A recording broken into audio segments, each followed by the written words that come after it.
ल बुहारी अब धनेले खुसीकै कुरा ल्याएका अरे है तिमी सल्ले गाउँमा जाऊ नि त चिठी लिनलाई अब अरू गएर नहुने रहेछ है ल बा ल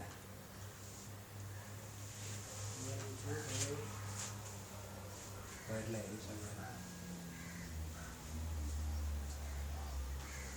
अब म नि केमा बस्ने होला म पनि जान्छु खोइ त चिया पानी पनि भएन ठिकै छ अब यस्तो हतार हतारमा आउँछस् ल हुन्छ पछि पछि चिया खाउँला नि रत्ने काका है ल गए है त रत्ने काका यो मान्छे इमान्दार छ गाउँमा के गर्नु ल बा हाम्रो बुहारीलाई त्यो सल्ले गाउँ भन्ने थाहा नहुन सक्छ म त्यो धनेलाई यसो त्यो हुलाकीलाई भेट्नलाई सहयोग गर है भनेर आउँछु नि हुन्छ हुन्छ छिटो आइज है फेरि त त्यति बेला हराउँछ नि पानी कहाँ राम्रो छ यसको बच्चा अनि छोरी